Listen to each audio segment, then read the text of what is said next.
Student and my users ready to start new lecture. तो अब हम लोग देखेंगे, पिछले क्लास में भी हम लोगों ने पढ़ा था, जो हमारा प्रीवियस क्लास था उसमें हम लोगों ने देख लिया था कि जो कोई भी हमारा प्लांट का जो फीमेल सेक्स ऑर्गन है उन सभी को कार्पेल बोले थे। और कार्पेल ही यूनाइट करता है और न्यू स्ट्रक्चर्स का फॉर्मेशन करता है, जिसे हम लोग कहते हैं गायनोशियम कहते हैं।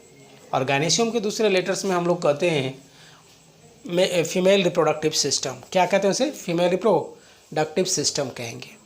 और इस तरह से हम लोगों ने देख लिया था फीमेल रिप्रोडक्टिव सिस्टम की कार्पेल के स्ट्रक्चर्स के बारे में हमने देखा था। और उस कार्पेल में ओवरी पाया जाता है। क्या पाया जाता है? तो अब इस कार्पेल के बारे में हम लोगों ने स्टडी कर लिया था। कार्पेल में हमने देखा था कि उसको 3 पार्ट्स में हमने डिफ्रेंशिएट किया था। जैसा कि हम लोग की बॉडी को भी देखो 3 पार्ट्स में डिफ्रेंशिएट किया गया है। ये हेड हुआ, ये ट्रंक हुआ और नीचे लेग्स हुआ। ठीक उसी तरह से जो भी हमारा प्लांट का फीमेल सेक्स ऑर्गन है, दैट इज़ कहने का मतलब कार्पेल और पेस्टिल, इसके भी 3 पार्ट्स थे, जिसे हम लोगों ने स्टिग्मा, स्टाइल और ओवरी कहा था। हम लोगों ने ओवरी का देखा था और ओवरी के दोनों वाल जो ओवरी वाल कहलाते थे, ये दोनों का दोनों एंड्स आपस में फ्यूज किया था और ट्रायंगुलर शेप लाइक स्ट्रक्चर का फॉर्मेशन कर दिया था, जिसे हमने प्लासेंटा बोला था। प्लासेंटा फर्दर कनेक्टेड होता है स्मॉल स्टॉल्क लाइक स्ट्रक्चर, जिसे हम लोग कहते हैं फ्यूनिकल। और फ्यूनिकल के टिप से एक मास लाइक स्ट्रक्चर होता है, जिसे हम ओव्यूल और मेगास्पोरेंजियम बोले थे।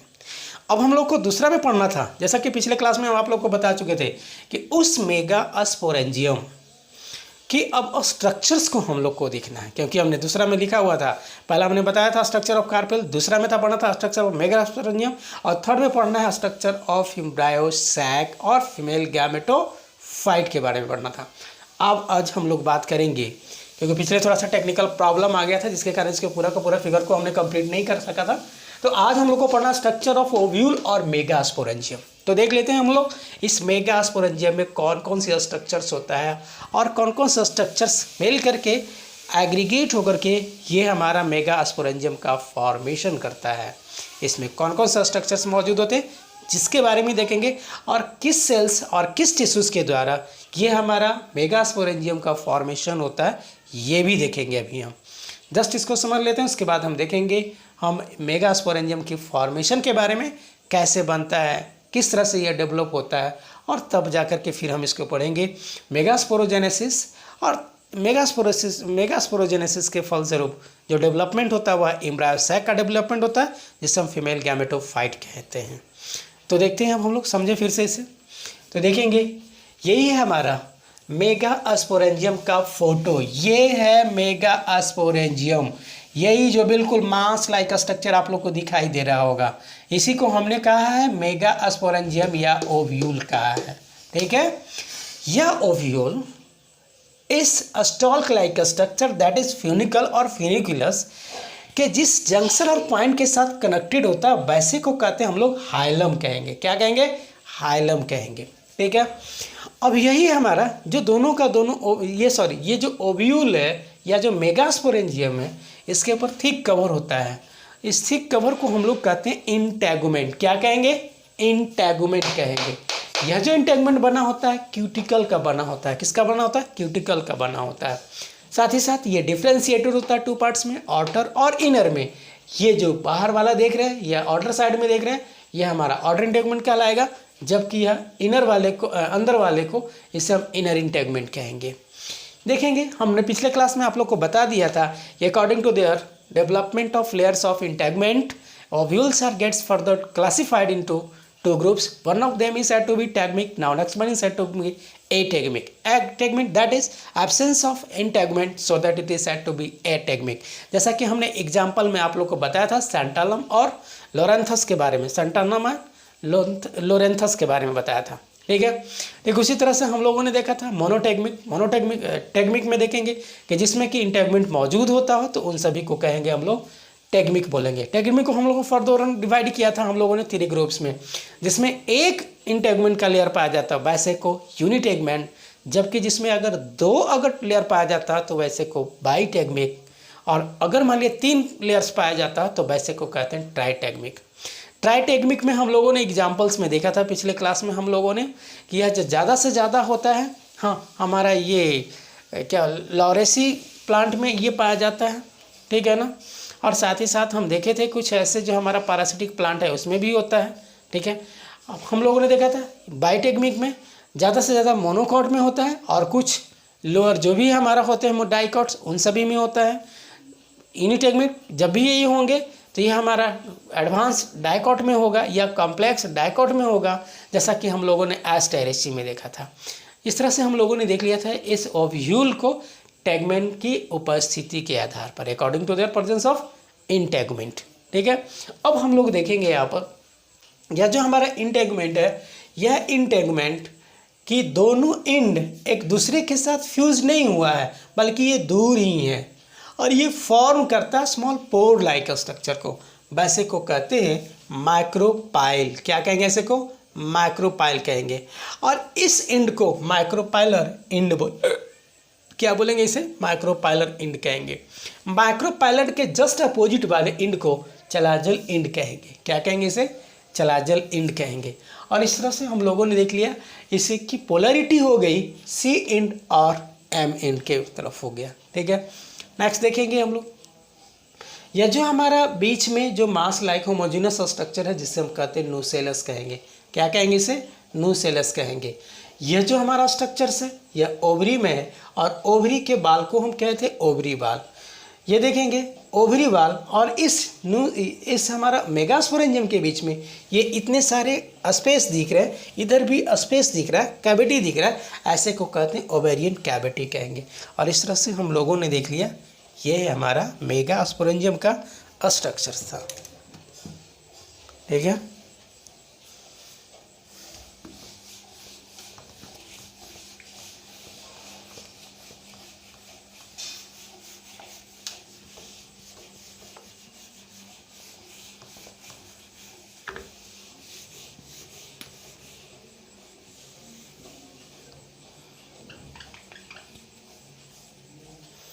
देखेंगे इसकी प्रोसेस को कि कैसे फॉर्मेशन होता है मेगास्पोरेंजियम का। तो हम यहीं पर देख रहे हैं ये हमारा फ्यूनिकल का सेल है।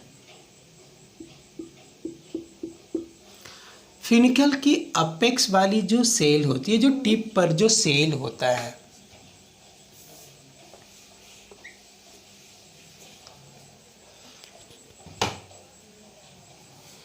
ये मेरिस्टेमेटिक सेल होता है। मेरिस्टेमेटिक सेल होता है। ये मेरिस्टेमेटिक सेल पेरिकैनालर डिवीजन करता है ऐसे। ठीक है। इस तरह से ये डिवाइड करता है। इसको और बड़ा करके देख रहे हैं हम लोग ताकि और बेहतर से समझ में आए।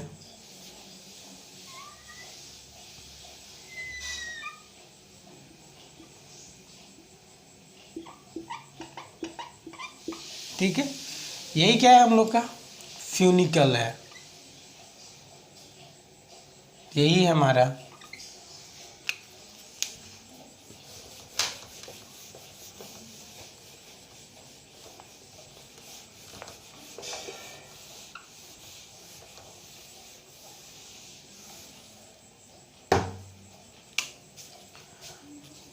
इस सेल को जो मेरिस्टेमेटिक सेल है, यह मेरिस्टेमेटिक सेल है कौन? तो आर्कियास्पोरियल सेल है।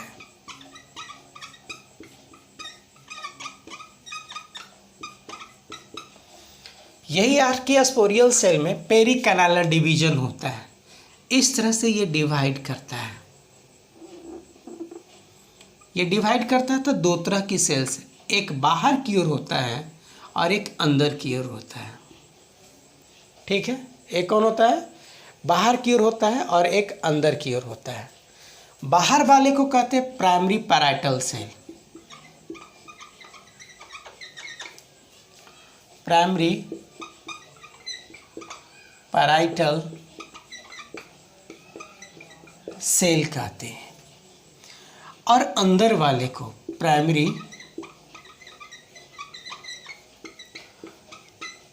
स्पोरो जीनस सेल कहेंगे। ठीक है। ये प्राइमरी पैराइटल सेल तेजी से डिवाइड करता है और ये पेरिफेराई की तरफ ऐसे फैलना शुरू हो जाता है। ये इस तरह से फैलना शुरू हो गया। लेकिन इसका जो प्राइमरी जो स्पोरोजिनस सेल है ये कौन बनाया? प्राइमरी पैराइटल सेल बनाया। अब बीच में जो सेल है यही हमारा प्राइमरी स्पोरोजिनस सेल है। ये देखिए, ये बीच में जो चलाता है ये प्राइमरी स्पोरोजिनस सेल है जो हमारा फॉर्मेशन करता है न्यूसेलस को। इसी का नाम क्या है? न्यूसेलस नाम। तो इस तरह से हम लोगों ने देख लिया ना कि मेगास्पोरेंजियम के फॉर्मेशन के लिए कौन रिस्पॉन्सिबल है? आर्कियास्पोरियल सेल है। आर्कियास्पोरियल सेल में पेरिकाइनल डिवीजन होता है प्राइमरी पैराइटल और प्राइमरी स्पोरोजिनस सेल में। ये प्राइमरी पैराइटल सेल जब भी बनाता है तो इंटेगुमेंट का फॉर्मेशन करता है। किसका फॉर्मेशन करेगा? ये इंटेगुमेंट का करेगा। याद रखेंगे हम लोग, इंटेगुमेंट का करता है। ठीक है, और इस तरह से हमारा एक नया मेगास्पोरेंजियम का फॉर्मेशन हो गया। तो हम लोगों ने देख लिया ये किस मैकेनिज्म, कैसे ये डेवलप करता है, इसके मैकेनिज्म के बारे में भी जान गए। ठीक है, अब इसकी फीचर्स के बारे में देखेंगे हम लोग।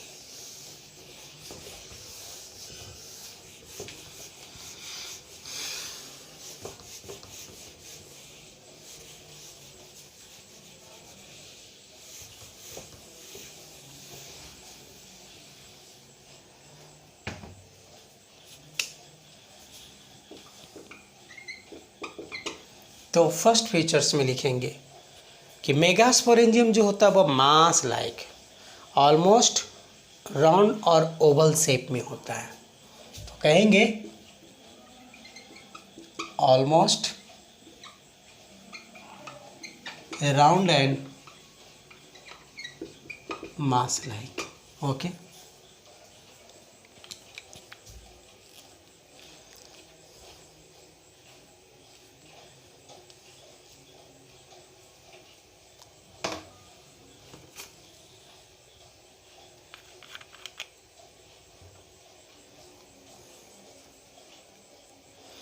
अगली बात हम लोग बताएंगे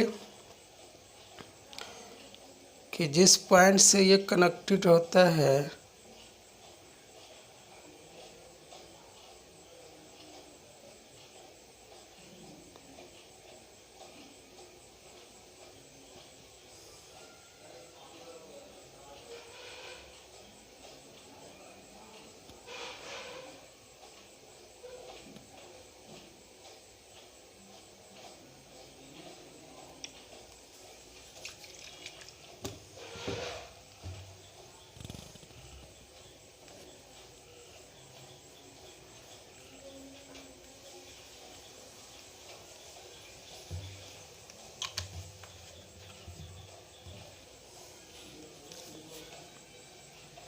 मास लाइक का स्ट्रक्चर होता है। फर्स्ट पॉइंट पे हम लोगों ने देख लिया।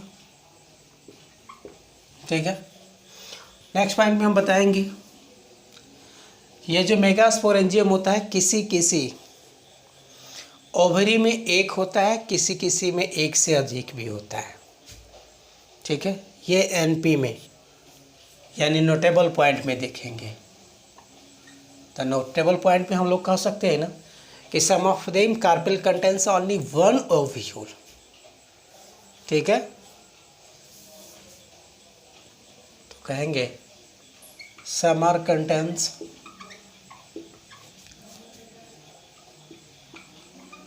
One ovule. ठीक है, लाइक में हम बताएंगे जैसा कि हम सभी देखे हैं और इसके पहले भी हम थोड़ा सा बात कर चुके थे सीड के बारे में। सीड का डेफिनेशन हम बताए थे कि is that post fertilizer structure of the angiospermic plant which are always develops from mature and fertilized ovule so that it is said to be seed. बोलेंगे क्या बोलेंगे? सीड बोलेंगे। तो हमने देखा होगा बहुत सारे ऐसे हमारे एंजियोस्पर्मिक प्लांट हैं जिसके फ्रूट में एक ही सीड मौजूद होता है। दैट मीन्स कहेंगे कि अगर एक सीड है तो एक ओव्यूल से डेवलप होगा। तो हम लाइक में लिख देंगे ना, हाँ, रेफरेंस पॉइंट में हम लिख देंगे ना। ठीक है, क्या लिखेंगे? One ovule is equal to one seed. याद रखेंगे। तो जिसमें भी अगर ऐसा प्लांट को हम देखेंगे, फ्रूट को, हम सबको कह देंगे वह एक ओव्यूल वाला कार्पेल है। ठीक है ना, वह एक ओव्यूल वाला कार्पेल है। तो जैसा हम लोगों ने देखा होगा अपने घरों में हम लोग दाल भात रोटी बनाते हो, ठीक है ना, तो वह जो रोटी बनता है, जो हमारा व्हीट है, उसके एक फ्रूट में एक ही सीड होता है। दैट मीन्स हम कह देंगे ना एग्जाम्पल में, ये व्हीट है जिसके कार्पेल में एक ही ओव्यूल मौजूद है। कितना ओव्यूल? एक ओव्यूल। तो हम लोग से क्वेश्चन पूछेगा मेडिकल में कि which one plants contains only one ovule in A carpel.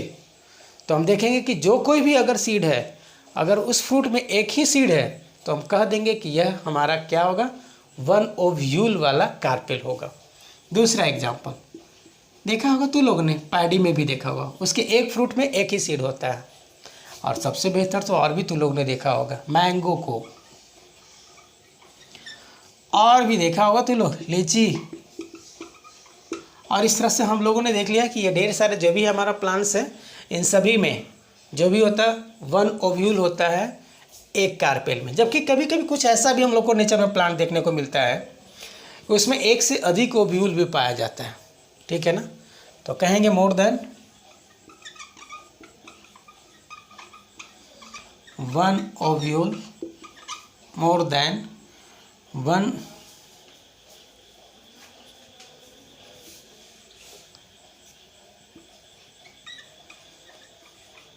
Ovule in carpel, ठीक है ना। जैसा कि हम सभी देख लेंगे, यानी जिस किसी भी अगर प्लांट में उसके फ्रूट में एक से अधिक सीड्स पाए जाएंगे, तो वैसे को कह देंगे ना कि उन सभी प्लांट के जो कार्पेल हैं उसमें एक से अधिक ओव्यूल मौजूद है, यानी मोर देन वन ओव्यूल की बात कर रहे थे अभी हम लोग। तो कहेंगे ना more than one ovule is equal to more than one seeds.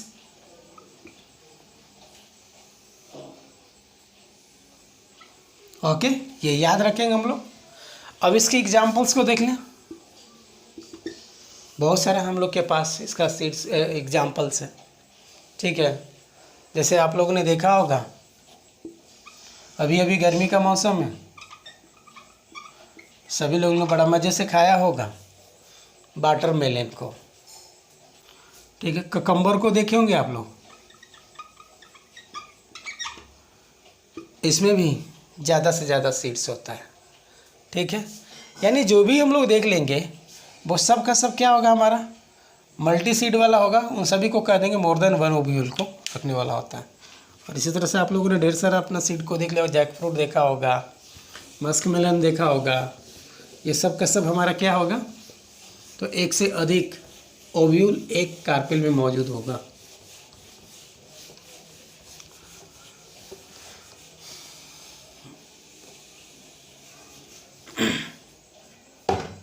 अगला पॉइंट की बात करते हैं।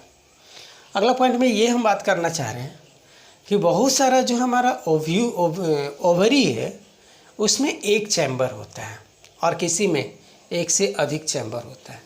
तो वैसे को कहते हैं यूनिलॉकुलर। तो कहेंगे ना one chambered ovary known as unilocular, ठीक है। जैसा कि हम फैबेसी फैमिली का, तो लाइक में लिखेंगे फैबेसी। अगला देखेंगे कभी कभी यह एक से अधिक चैम्बर वाला भी होता है, यानी दो चैम्बर वाला भी होता है, ठीक है ना।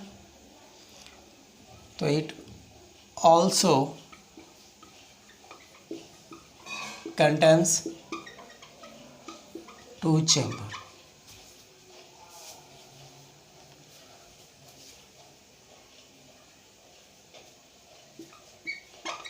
चैम्बर, ठीक है। तो ऐसे को कहेंगे बाइलोकुलर,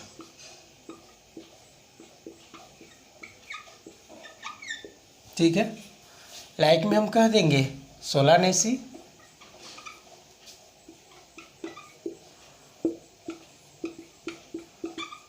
एस्टेरेसी एटसेट्रा।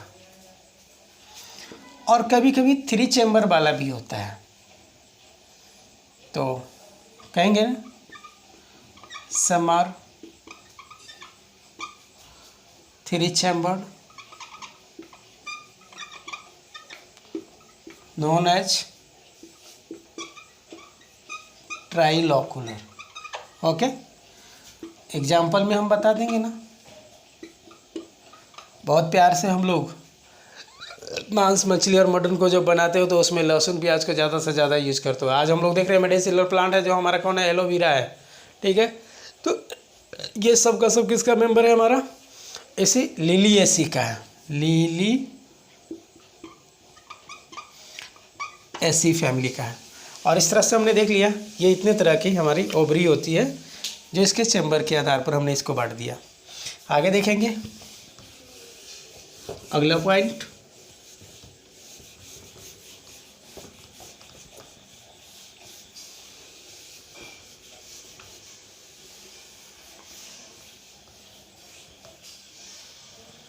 अगला पॉइंट में क्या देखेंगे कि हमारे जो भी ओव्यूल होते हैं, मेगास्पोरेंजियम होता है, उसके चारों ओर मोटी और थिक लेयर होती है जिससे हम कहते हैं इंटैगमेंट बोले थे। क्या बोले थे, इंटैगमेंट बोले थे, ठीक है ना।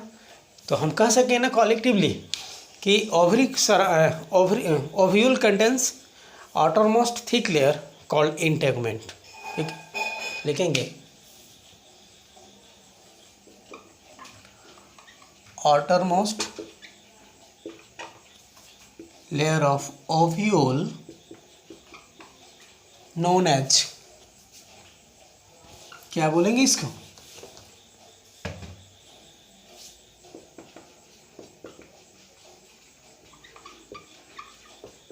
इंटैगमेंट बोलेंगे। और हमने पिछले क्लास में आप लोगों से बात कर लिया था कि इंटैगमेंट की प्रेजेंस और एब्सेंस के आधार पर इसे पर एटेगमिक और टेगमिक बोले थे। अगला देखेंगे, या जो हमारा इंटैगमेंट होता है वो बना होता है क्यूटिकल का, तो कहेंगे ना it is made up of cuticle. Next point, यह जो इंटैगमेंट होता है हमारा टू पार्ट्स में डिफ्रेंशिएटेड होता है, आउटर एंड इनर, ठीक है। तो कहेंगे differentiated into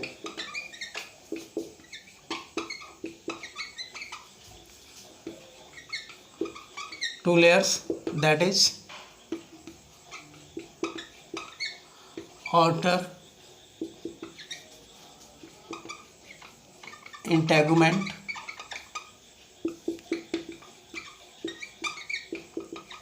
inner integument। Okay, अगला देखेंगे,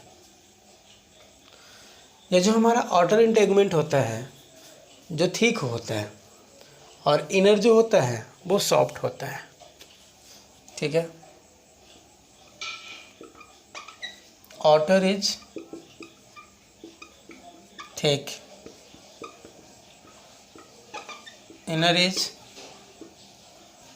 इनर कैसा होता है, थीन होता है, ठीक है। अगली बात हम बताएंगे कि इंटेगमेंट की दोनों एंड एक दूसरे से फ्यूज नहीं करता है बल्कि ये फॉर्म करता है एक छोटा सा पोर्ट लाइक स्ट्रक्चर को। तो हम कहेंगे both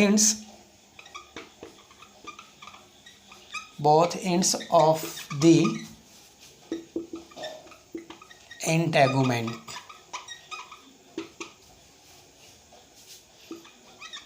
are forms a small pore, small pore known as, क्या बोलेंगे, बताए थे हम, माइक्रोपाइल। ओके, और ऐसे एंड को यानी लोअर पोर्शन ऑफ ओव्यूल को हम लोग कह देंगे micropylar end. Such end is said to be, ठीक है, said to be micropylar end कह देंगे। और इसी माइक्रोपायलोरिन के द्वारा जो भी हमारा प्लांट्स होता है, जो सीड होते हैं, वो एयर को सक करता है, एयर को अब्जॉर्ब करता है इस नेचर से, और तब उसकी इंटरनल ये फिजियोलॉजी चलती रहती है। आगे देखेंगे।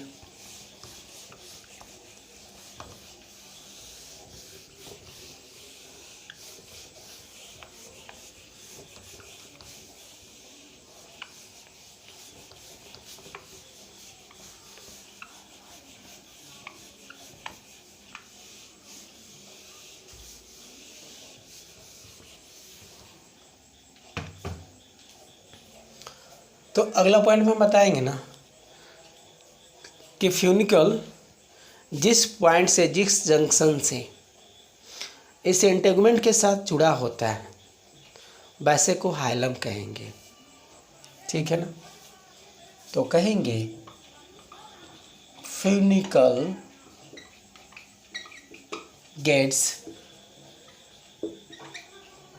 ज्वाइंट विथ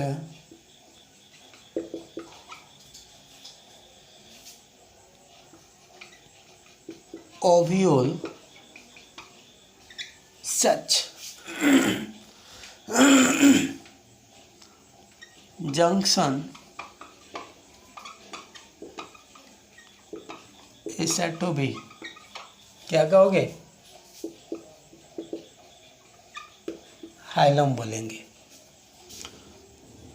नेक्स्ट पॉइंट में बताएंगे कि जो हमारा जो माइक्रोपायलर इंड है, इसके अपोजिट इंड को चलाजल इंड कहेंगे। तो कहेंगे opposite end of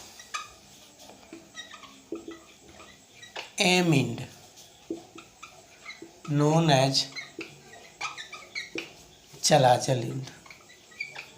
okay.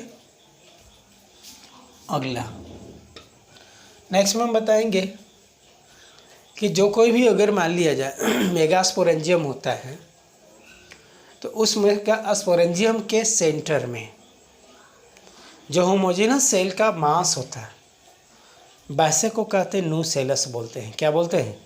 Nucellus बोलते हैं। और उसके चारों तरफ जो सेल्स होता है उसको अस्पोरोजिनस सेल कहते हैं। क्या कहेंगे उसको? अस्पोरोजिनस सेल कहेंगे। तो कहेंगे ना कि a mass of cell, a mass of cells present at the center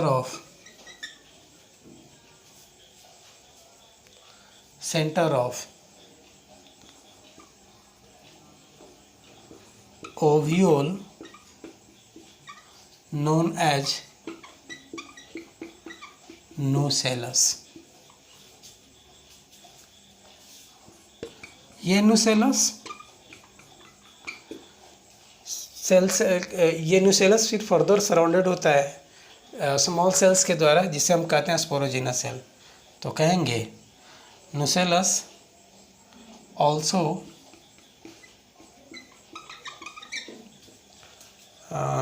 also covered by a cell layer known as a sporogenous cell। Okay. ये था हमारा मेगास्पोरेंजियम के स्ट्रक्चर के बारे में।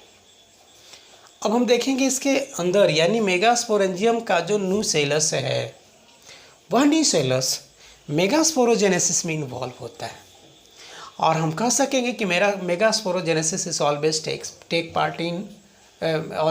Takes place in nucellus of the ovule. तो देखते हैं अब हम लोग मेगास्पोरोजेनेसिस के बारे में। ठीक है, कि मेगास्पोरोजेनेसिस क्या है उसको समझे अब हम लोग।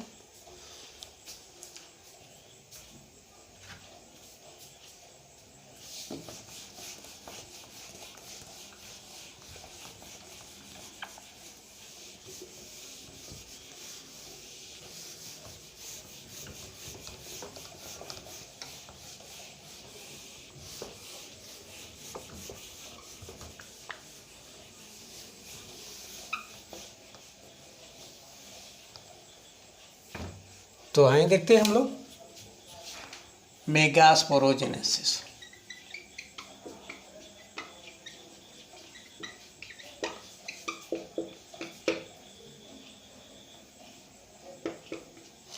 जैसा कि हम लोगों ने पिछले क्लास में हमने पढ़ चुका था माइक्रोस्पोरोजेनेसिस के बारे में। वहाँ पर हमने देखा था कि इस जेनेसिस का प्रीफिक्स के रूप में माइक्रो टर्म था। यहाँ देख रहे हैं जेनेसिस का मेगास्पोर टर्म है। कौन सा टर्म है? Megaspore term. जेनेसिस का मतलब ही होता है टू प्रोड्यूस। दैट मीन्स हम कह सकेंगे कि during some pre fertilization events in which formation of megaspore cells are takes place so that it is said to be megasporogenesis. तो हम इसको डेफिनेशन कह सकेंगे ना कि formation of megaspore cell is said to be megasporogenesis. तो definition हम लोग बता देंगे, formation of megaspore cell known as megasporogenesis. ये क्यों लिख दिया? ठीक है, इसके फीचर्स में लिख दिया हम लोग। क्या बताएंगे? It is always occurs in carpel of the ovule. Okay, दूसरी बात हम ये भी बताएंगे कि जैसा कि हमने देखा था माइक्रोस्पोरोजेनेसिस में कि वह जब भी होता है तो एक सिंपल प्रोसेस है और फास्ट फिनोमेना था। इसे जब भी हम बताएंगे तो कॉम्प्लेक्स है और स्लो फिनोमेना है। ओके, तो इस तरह से हम लोगों ने यहाँ पर डिफाइन करेंगे, बताएंगे ये हमारा क्या है? कॉम्प्लेक्स प्रोसेस है।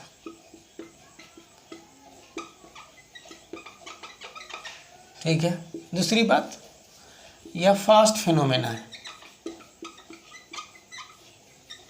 ओके, तीसरी बात ये जब भी कंप्लीट होता है तो कहाँ होता है? कंप्लीटेड इनटू क्या बताएंगे?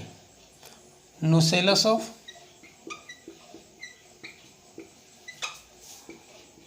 ओव्यूल। ठीक है, दैट इज मेगास्पोरेंजियम। इस प्रोसेस के द्वारा किसका फॉर्मेशन होता है? तो मेगास्पोर सेल का। तो formation of megaspore, megaspore. Okay, आगे देखेंगे हम लोग, यह भी मेगास्पोरोजेनेसिस में माइटोसिस एंड मियोसिस दोनों प्रोसेसेस कंप्लीट होता है। तो हम कहेंगे mitosis as well as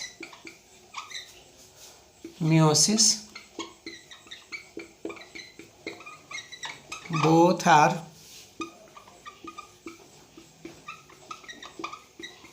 occurs. ठीक है, और इस तरह से हम लोगों ने देख लिया कि ये सबका सब हमारा इन सभी में कंप्लीट होता है।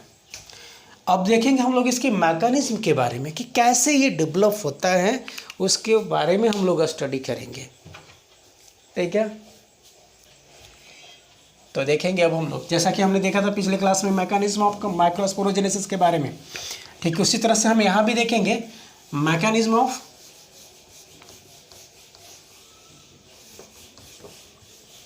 मेगास्पोरोजेनेसिस के बारे में देखेंगे।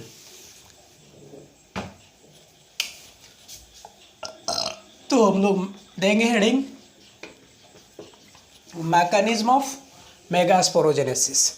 जैसा कि हमने पिछले क्लास में हमने देखा था माइक्रोस्पोरोजेनेसिस के मैकेनिज्म में, उसमें भी ढेर सारा स्ट्रक्चर्स और इवेंट्स और प्रोसेसेस कंप्लीट होता है। ठीक उसी तरह से यहाँ पर भी बताएंगे कि it is also completed through different types of structures as well as events so that its mechanism are given here, okay, or illustrated here। ठीक है, तो देखते हैं अब इसके मैकेनिज्म को देखना है, समझना भी है और भेजे में भी हटाना है।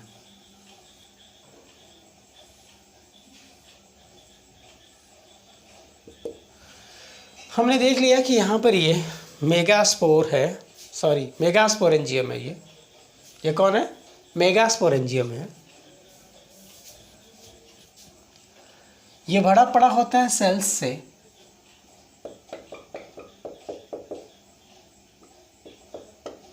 ठीक है, जिसे हम लोग कहते हैं स्पोरोजीनस सेल बोलते हैं।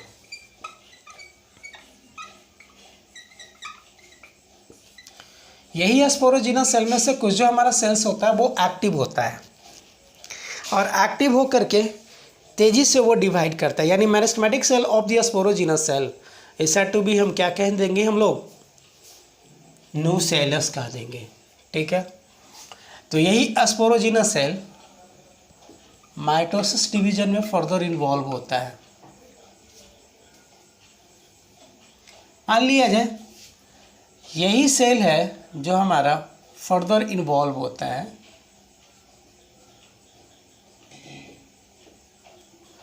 माइटोसिस में, और ये बनाता है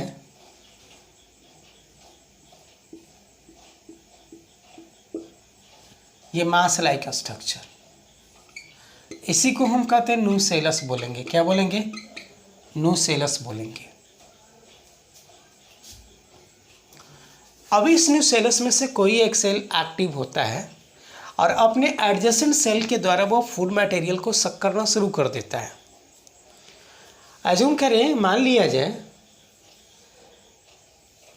यही न्यूसेलस है और न्यूसेलस का ये सेल है, ये एक्टिव हो जाता है और अपने एडजेसेंट सेल के द्वारा ये फूड मटेरियल को सक करना शुरू कर देता है। अब ये न्यूसेलस का सेल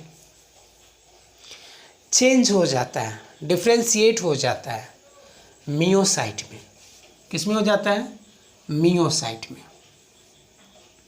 अब देखो, अब ये हमारा सेल है, इसमें 2n सेट ऑफ क्रोमोसोम है।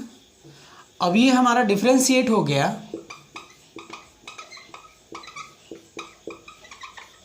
किस में हो गया? अब ये मियोसाइट, क्योंकि ये अब एंट्री करेगा कुछ देर के बाद, ये एंट्री करेगा मियोसिस सेल डिवीजन में।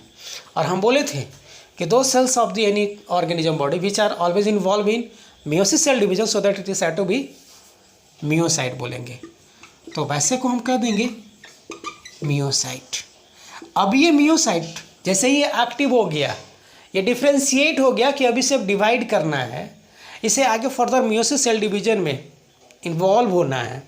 तो ऐसी स्थिति में हम देख रहे थे कि सारे के सारे अपने एडजेसेंट सेल के द्वारा ये फूड मटेरियल को सक करना शुरू कर देता है। और जब सक करेगा, जाहिर सी बात है कि जिस किसी भी अगर लड़के को या जिस किसी भी ऑर्गेनिज्म को ज़्यादा से ज़्यादा फूड मटेरियल मिलेगा, अल्टीमेटली उसकी साइज़ क्या होगा? बड़ा होगा। और बड़ा होने के साथ साथ तो बहुत जल्दी ही क्या हो जाएगा? मैच्योर हो जाएगा। तो अभी ये सेल मैच्योर हो जाएगा। देखो, अब ये मैच्योर हो गया। जो ही ये मैच्योर हो जाता है, अभी सेल को हम कहते हैं मेगास्पोर।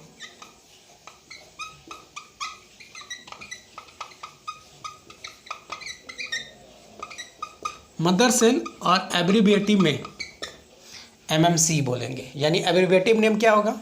एमएमसी होगा। ये एमएमसी मियोसिस सेल डिवीजन को परफॉर्म करता है। ठीक है ना?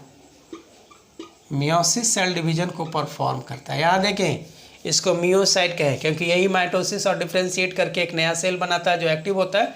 वैसे सेल को मियोसाइट कहते हैं। ये मियोसाइट मैच्योर हो जाता है तो वैसे को कहते हैं मेगास्पोर मदर सेल बोलेंगे। और यही megaspore mother cell meiosis cell division में इन्वॉल्व होता है और बनाता है ये, क्योंकि हम सभी जानते हो कि जब भी मियोसिस सेल डिवीजन होता है किसी भी सेल में तो उसमें 4 सेल्स का फॉर्मेशन होता है। लेकिन किसी भी हमारा सेल में अगर मियोसिस होता है तो कंटिन्यूसली होता रहता है, तो लाखों अरबों यानी 1 मिलियन से भी ज़्यादा सेल्स का फॉर्मेशन होता है। लेकिन हमेशा ये बात को ध्यान रखेंगे कि जो भी अगर एक सेल इन्वॉल्व होगा मियोसिस सेल डिवीजन में तो हमेशा वो 4 डॉटर सेल्स का निर्माण करेंगे। और ऐसे को कहते हैं हम लोग मेगास्पोर टेट्राड बोलेंगे। क्या बोलेंगे इसको? मेगास्पोर टेट्राड बोलेंगे। याद करेंगे थोड़ा सा माइक्रोस्पोरोजेनेसिस को, शायद वहाँ पर भी मियोसिस के बाद 4 सेल्ड स्ट्रक्चर का फॉर्मेशन हुआ था जिसे हम पॉलन टेट्राड और माइक्रोस्पोर टेट्राड बोले थे। हमने उसके कई टाइप्स बताए थे आप लोगों को। किसी में बोले थे टेट्राहेड्रल होता है, किसी में बोले थे आइसोबाइलेटरल होता है, किसी में लीनियर होता है, किसी में डिकसेट होता है, किसी में टी शेप्ड होता है।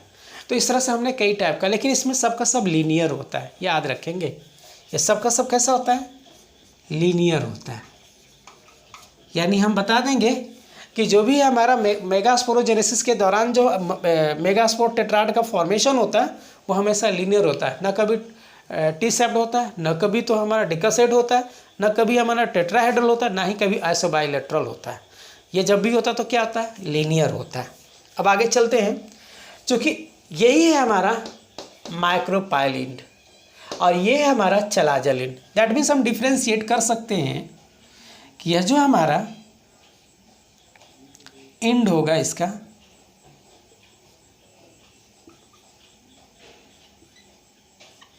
यह इंड एम इंड को मानेंगे और ये कौन है? चलाजल इंड होगा। कौन होगा? चलाजल, यानी सी इंड होगा। अब देखते हैं क्या कि इनमें से जो एम इंड की तरफ जो 3 सेल्स हैं वो डीजेनरेट कर जाता है। क्या कर जाता है? डीजेनरेट कर जाता है। दैट मीन्स हम कह सकेंगे यह तीनों सेल क्या हो जाएगा? डीजेनरेट कर जाएगा और सिर्फ इंटैक्ट बचा कौन रहेगा? एक सेल, जो किधर बच रहा है? सी इंड की तरफ बच रहा है। किधर बच रहा है? सी इंड की तरफ बच रहा है। तो इस तरह से हम लोगों ने देख लिया कि नेचर में जो भी हमारा माइक्रोस्पोरोजेनेसिस का फॉर्मेशन होता है वह सभी के सभी माइक्रोस्पोरोजेनेसिस में मेगास्पोर टेट्राड के फॉर्मेशन होता है, जिसके माइक्रोपाइलिन के 3 सेल्स जो प्रेजेंट होता है वह डीजेनरेट कर जाता है और ओनली जो चलाजलिन की तरफ जो सेल होता है वह सर्वाइव करता है।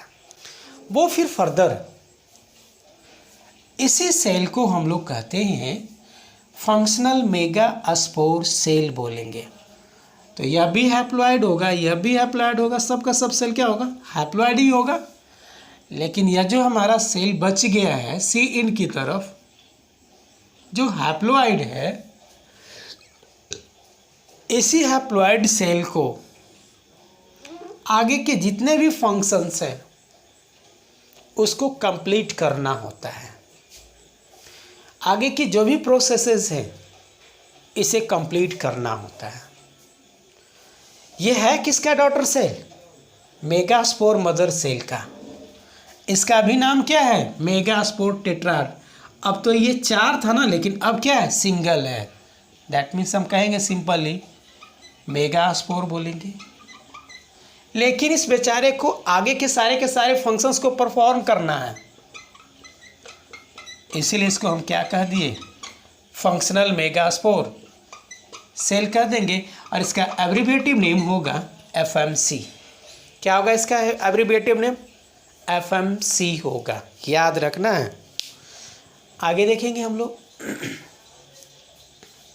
अब ये जो हमारा FMC है ये continuously 3 times mitosis cell division को परफॉर्म करता है और उसमें भी फ्री न्यूक्लियर डिवीजन होता है। तो हम कहेंगे ना ये 3 टाइम्स माइटोसिस करता है, और वो भी कैसा? Free nuclear. वो भी कैसा करता है? फ्री न्यूक्लियर डिवीजन करता है। ठीक है, तो देखते हैं कि अगर ये कोई एक सेल है जो माइटोसिस में इन्वॉल्व होता है और ये फर्स्ट स्टेप में फर्स्ट टाइम अगर करता है, तो हम लोग तो याद रखते हैं, हम लोग तो सभी जानते हैं ना कि माइटोसिस के बाद जब भी डॉटर सेल्स का फॉर्मेशन होता है तो वो 2 होता है, और मियोसिस के बाद जब भी होता है तो 4 होता है। मियोसिस के बाद जब भी होता है तो कितना होता है? 4 होता है। दैट मीन्स हम कह सकेंगे कि यह माइटोसिस के बाद जब फर्स्ट टाइम ये डिवाइड करेगा तो 2 सेल का फॉर्मेशन करेगा। अगर सेकंड टाइम है तो यह भी 2 बनाएगा, यानी इसके द्वारा भी 2 सेल्स का फॉर्मेशन होगा, इसके द्वारा भी 2 सेल का फॉर्मेशन होगा। अगर थर्ड टाइम से, अगर ये थर्ड टाइम से तो ये भी 2 बनाएगा, ये भी 2 बनाएगा, ये भी 2 बनाएगा, ये भी 2 बनाएगा। दैट मीन्स हम लोगों ने देख लिया कि अब ये मल्टी न्यूक्लिएटेड स्ट्रक्चर का फॉर्मेशन हो गया और इसमें टोटल न्यूक्लियाई की जो संख्या है 2 4 6 8।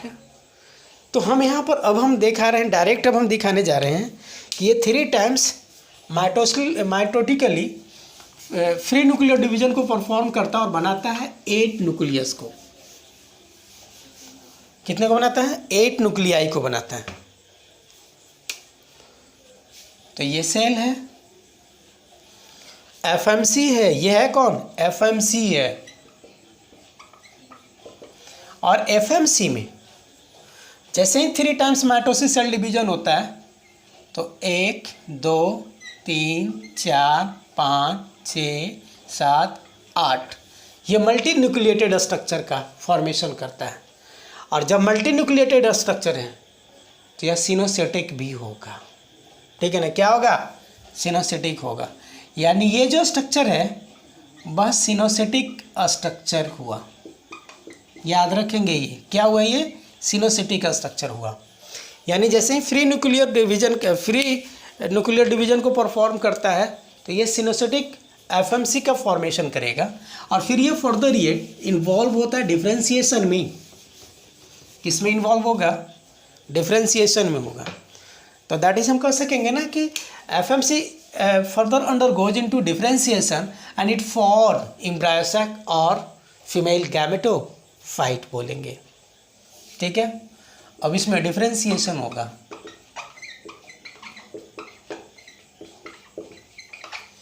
तो डिफ्रेंसिएशन के बाद देखेंगे हम लोग यही एफएमसी का 8 न्यूक्लियाई है। और अब ये डिफ्रेंसिएशन को कंप्लीट करेंगे।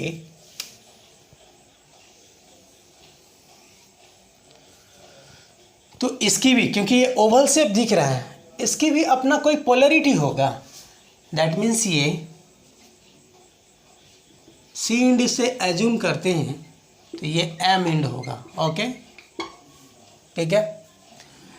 इस 8 न्यूक्लियाई में से जो एक न्यूक्लियस होगा वह सबसे पहले एम इंड की तरफ आएगा और अपने चारों तरफ ये सेल वॉल की फॉर्मेशन करेंगे। कर लिया? फिर अब 2 न्यूक्लियाई आएगा। तो हम तो सभी इस बात को जानते हैं ना कि जिस घर में सबसे पहले अगर बच्चा पैदा लेता है तो उस घर में सबसे पहले बच्चा को ज़्यादा से ज़्यादा खाना पीना, दुलार प्यार, कपड़ा लत्ता सब ज़्यादा मिलता है, जिसके कारण वो ज़्यादा से ज़्यादा उसकी बॉडी ग्रोथ होती है। तो वही बात हम यहाँ पर देखेंगे कि यह जो हमारा फर्स्ट न्यूक्लियाई जब इस माइक्रोपाइलरिन की तरफ आता है तो ज़्यादा से ज़्यादा इसे न्यूट्रिटिव मटेरियल्स मिलता है और बनाता है एक बड़ा सेल को। जबकि यह दोनों का दोनों जो न्यूक्लियाई आता है यह भी तो सेल वॉल का फॉर्मेशन करता है, यह भी सेल में डेवलप हो जाता है। लेकिन यह दोनों का दोनों सेल कम से मतलब छोटे आकार में होता है और दोनों इक्वल साइज का होता है। जस्ट इसके अपोजिट में 3 इधर आया तो 3 न्यूक्लियाई इधर भी चला जाता है। यह जो न्यूक्लियाई आया सबसे पहले आया, इसके बाद ये 3 न्यूक्लियाई इधर आया, तो इसका अगेंस्ट है ना, ये इसका अपोजिट है ना। तो अपोजिट के लिए हम यूज करते हैं एंटी टर्म को। एंटी का मतलब क्या होता है? अगेंस्ट, अपोजिट, उल्टा, दुश्मन। ठीक है? अब ये भी अपने चारों तरफ सेल वॉल की फॉर्मेशन करेगा। ये देखो फॉर्मेशन कर दिया और ये 3 सेल्स में डेवलप हो गया। ठीक है? अगली बात देखेंगे। अब हमारा 3 6 न्यूक्लियाई ने सेल वॉल को फॉर्मेशन करके सेपरेट सेल में डेवलप हो गया, लेकिन ये 2 न्यूक्लियाई इसके सेंटर में चलाता है और ये दोनों न्यूक्लियाई आपस में मिलकर के ये बनाता है एक नया सेल। तो चूंकि यह सेल इस एफएमसी के सेंटर में है इसलिए इसको हम कहते हैं सेंट्रल सेल बोलेंगे। क्या बोलेंगे इसको? सेंट्रल सेल बोलेंगे। ठीक है? ये क्या कहलाएगा? सेंट्रल सेल है। और ये हमारा डेवलपमेंट हो गया एम्ब्रायोसैक का और फीमेल गैमेटोफाइट का। तो ये क्या है? एम्ब्रायोसैक है।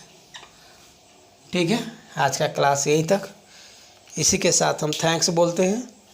रेगुलर वे में आप अपना मेरा वीडियो देखते रहिए ताकि आसानी पूर्वक समझ में आए, आसानी पूर्वक कंपैरिजन कर सके, क्वेश्चन बनाने में कोई प्रॉब्लम्स ना हो। ठीक है।